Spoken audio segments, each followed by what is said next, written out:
شێوا پێنجەمین بوو. شاح شەهریار ئێدی نەمینە شاهێ یەکەمێ بکین و خەزەب لێ مینە فێرکەر و هەسکریەکی لە هەمبەر شەهرازادێ ڕوونشتبوو. شەهرازادێ برومەتەکە مەزن دەست bi dawiya vê zincîra yekem a çîrokan kir. Dê wê serbilind û bêhîş dixwest nîşan bide ku ew dikare her tiştî bike. Ew dîsa veguherî dûmaneke reş û hêdî hêdî ket hundirê kuzê sifirî. Gava hemû dûman ket hundir, masîgirê jîr saniyeyek jî winda nekir. Wî rasterast qapa ser bê hilda û bi hêzeke mezin serê kuzî girt û bi mora Silêman mor kir. Dêw di hundir de girtîma. Wî qêriya û lava kir ku masîgir wî derxîne, lê masîgir got na. Ez ê te bavêjim ku rahiya deryayê û li peravê xaniyekî ava bikim da ku her kesê tê vir hişyar bikim ku tu carî masîvaniyê li vir nekin û vî kuzî dernexînin. Dêw fehm kir ku aqilê masîgirê feqîr zora hêza wî ya herî mezin biriye.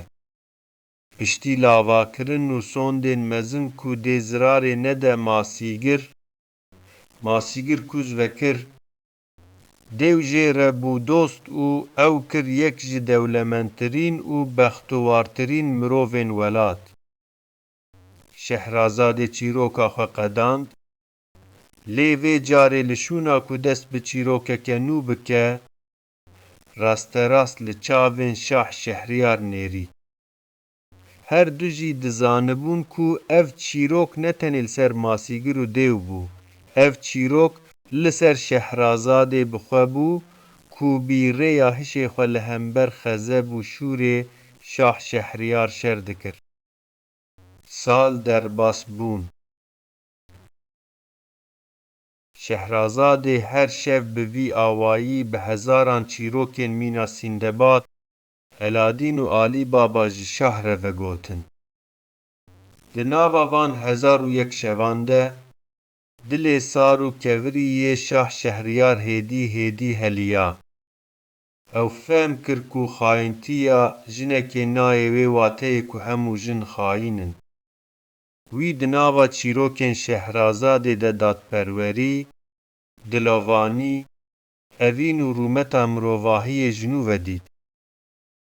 Gava şeva hezar û yekemîn gihîşt dawiyê, Şehrazad li ber şah sekînî.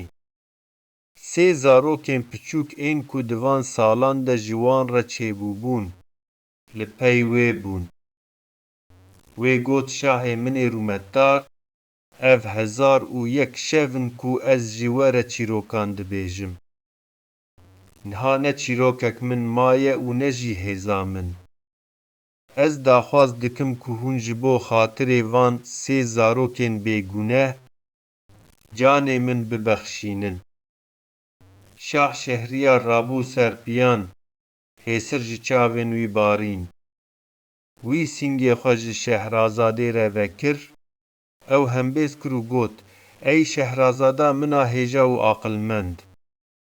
Ez sond dixwim ku min canê te di dilê xwe de her wiha berî salan bexşandibû. Çîrokên te çavên min vekirin, dilê min ê nexweş sax kirin û ez ji tariyê derxistim ronahiyê. Tu ne tenê hevjîna min î, tu rizgarkera canê min û rizgarkera hemû keçên vî welatî yî. Ji wê rojê şûnde, li welat şahî û pîrozbahiyên mezin hatin li darxistin.